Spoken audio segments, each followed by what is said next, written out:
Hey, I'm Kyle. You're watching the Newfoundland Hobbyist. Hey, I'm Kyle. Taking such good care of this place.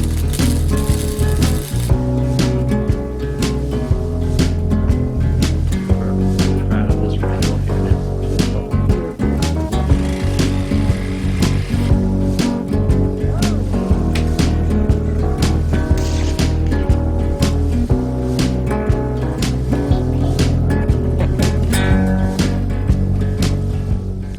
The Newfoundland Hobbyist is sponsored by Mid-Island Motorsports, located in Springdale, Newfoundland. www.edgeproinc.com. By the Sea Inn and Cafe, located in Kings Point. And Outdoor Pros, located in Mount Pearl, Newfoundland. Back in the workshop and continuing this week with this knife project. If you weren't here last week, well, you can head over to youtube.com, search my name, Kyle Noseworthy, and you'll find the first part of this series. Maybe you've recorded it on Eastlink TV so you can watch it. But we're building a knife for me. Now, this is the first time I built a knife specifically for me. So I'm pulling out all the stops and building it, tailoring it just how I want it, to my uses, to my preference, to the size that works for me. And we've been trying some new things. You see, now since this is my very own, that means I drew up the sketches to my taste. I drew up the design and dimensions and shapes to my preference. The length here is exactly what I want. I have a reduced Tang style knife, you can see. And then we're going to get some brass bolsters on here. I expect this thing to turn out really, really nice. You see, if you remember, we're doing that dual grind. And if you remember, we finished off the last episode with me saying I was going to heat treat the blade, and I did. It is heat treated there now. It is hardened steel, because when we're working on it at the start, it's in a format called annealed, which is the softest state. And it's like that so that you can file it and sand it and grind it and engrave it like we did. If you remember, we did some of that engraving, some scroll work. And you need soft steel like that so you can do that type of work. With it hardened as it is here now, you are not able to file with a file this blade here.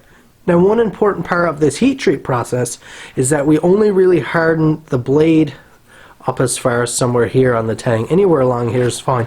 We didn't want to harden this end here because we need to be able to peen that out to peen our brass bolster on the end.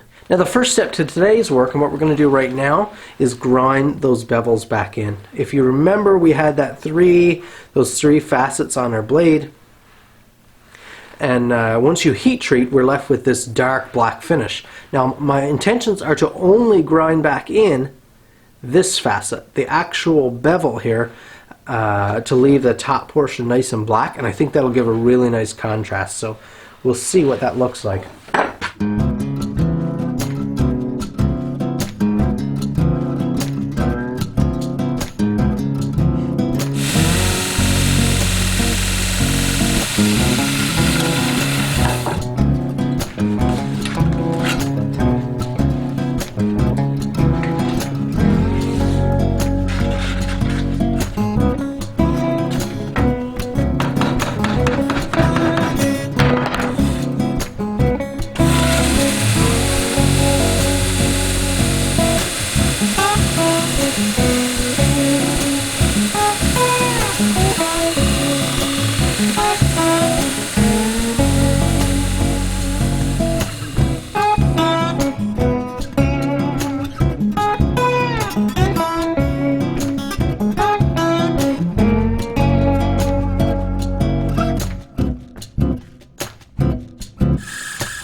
Are you ready to see how those bevels turned out?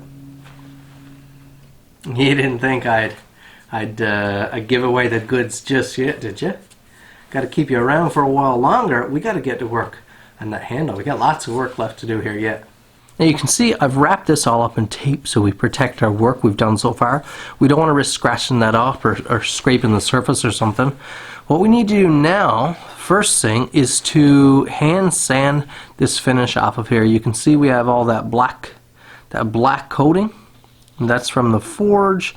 A little bit of decarburization probably, and dunking in the oil so the steel soaks in some of that oil. We need to sand that off so we have a nice clean steel finish that'll give us our final dimension, and we can start working on the brass work.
Now I'm going to try to demonstrate to you exactly how heat treat works here.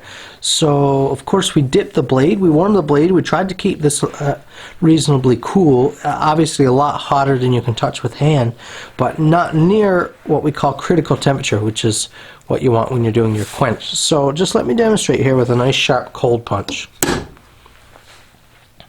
You notice that nice big divot there? We come down an inch. Also a nice divot. Again.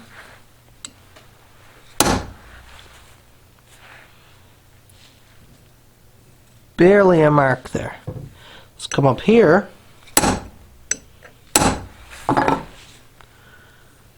Not even the slightest dent. So that is the power of heat treat.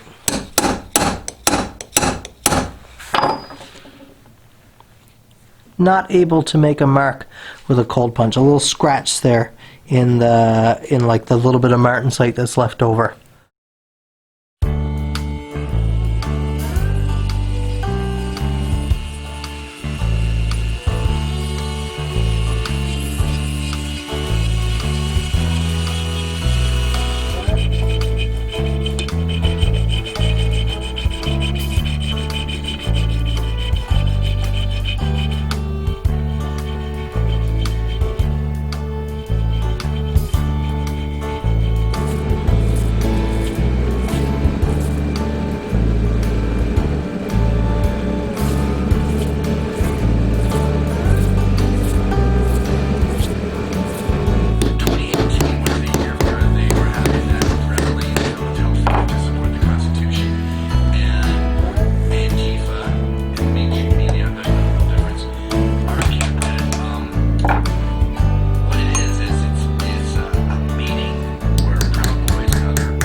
Now you've seen me plugging away at some work, and what I've got done is I created that front brass bolster just with some 1/4" brass bar, 1/4" thick brass bar. I drilled the 3/16 hole in it because that's the stock we have here, and then I just filed it out into a rectangle, test fitting, so it fits. Has to be right. It's a tight fit, so it fits just perfectly down against the back of the blade. Then I created some other small pieces. You saw some little sheet brass pieces of different colored micarta, and then we cut out some scrap leather, all pieces here that just slip nicely down over the tang of the knife. This is how a stacked handle design is done. It's relatively simple in theory, and it actually works out pretty nice. Now there's more fiddling, of course, because you have to make all those little pieces. You have to glue every piece individually, but the idea is pretty simple, and you can use just small scrap material. You don't need nice big sheets of material. I believe a very traditional way of doing it, and I've seen lots of guys do this, is by making that handle with stacked birch bark, which is a really cool look. Looks really beautiful. But I really like the feel of leather, the texture of leather when it's done. So we are at the point of glue up here now, and we've got to make sure this is done right.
Ooh, that was a rush, but it looks to be sitting in there pretty. Everything seems to be nice and secure right where it's supposed to be. The order of everything is just right. You can see what I did here. I clamped the blade surface between my softwood vise, and then I have this piece of scrap wood with a hole drilled in it to slip right down over and allow my the end of my tang to come up through. And then I have some clamping pressure here, not a lot, but just enough to allow that glue to sit and to peeze out into the pores of everything.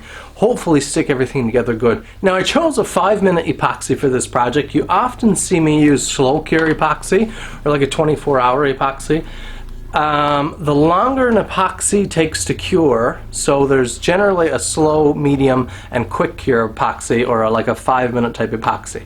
A 5-minute type epoxy is going to be more flexible when it's done, so it's still going to have a little flex, a little movement, and it's good for a soft material like this. A slow cure epoxy, when it's hardened, fully cured, it's really rigid. It's almost like glass, and it tends to chip and shatter. So you'd want to use a slow cure on something that doesn't move, doesn't need to have any flex in it, whereas not the case with this. With this leather, definitely want the 5-minute epoxy to allow some movement, some change in the leather, of course, with humidity, moisture, temperature, and things like that. So that's why I chose the 5-minute epoxy here. The Newfoundland Hobbyist is sponsored by hfattps.com, Noble's Timber Mart with locations in Springdale and Bay Verte, wildmedkits.ca, Robinson's General Store, located in Middle Arm, and ABS Busing, also located in Middle Arm, Newfoundland. Okay, we have that epoxy set up. Now I'm going to attempt to trim this down, to trim some of this excess off, to hopefully make for less grinding dust. I don't know how well this bandsaw is going to cut this. Leather is soft, so it tends to want to draw with the blade or gum up in the blade instead of actually be rigid and cut. But we'll see. It'd be really helpful if this works.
Now this is the part where it's vitally important that we didn't harden that tang, because if we did, there would be zero chance of peening this on. We'd have to find some other way that just wouldn't be as classy, as traditional, or as secure.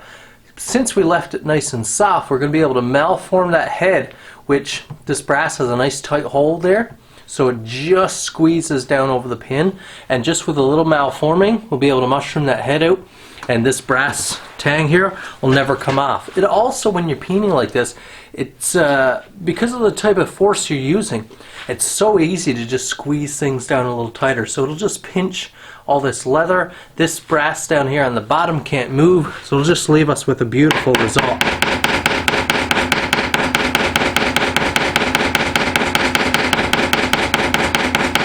Now here's the part where it gets really messy, and that is we have to start shape grinding that handle. Leather is not easy to grind in this type of direction. You need to have a brand new, viciously sharp belt. This is a 36 grit. I just put a brand new one on here. Leather is not real hard. It doesn't really tear up your belts too much, but you do need those really sharp teeth on the belt in order to scrape away that leather fiber.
Now once again, I can't show you that knife just yet.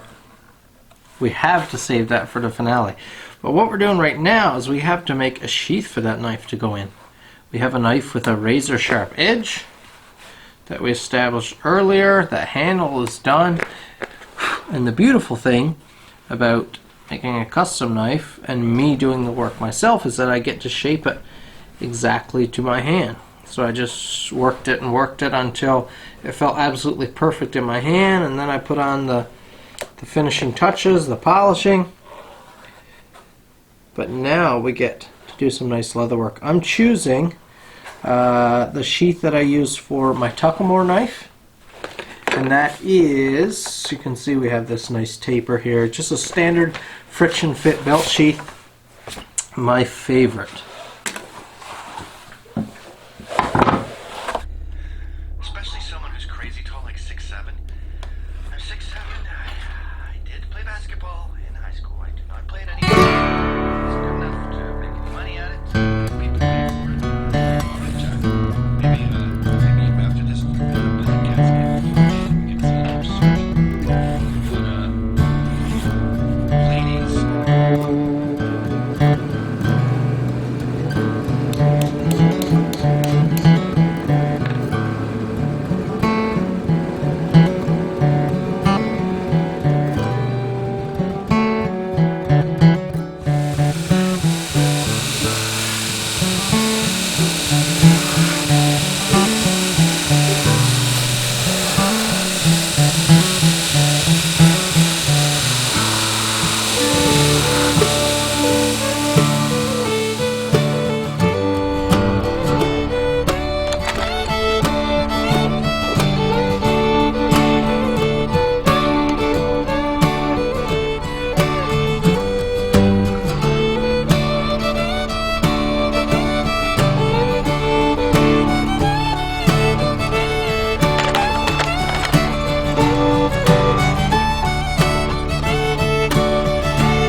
that is it for this week's episode of the Newfoundland Hobbyist. I really hope you enjoyed the crafting of this heirloom tool, this heirloom knife. Hopefully now, because I took my time and built something that's truly treasurable for me. It's real special, built for me. Hopefully I can use it for decades, maybe a lifetime. Maybe pass it down to my children or a family member one day, and it'll be something special. That's the beauty of really taking your time and doing good work. So I hope you guys enjoyed this episode. I hope you are entertained at minimum. I want to give a huge thank you to my sponsors as well for helping to make this show possible. If you can in some way, go and support them. As always, make sure you tune in next week to the Newfoundland Hobbyist.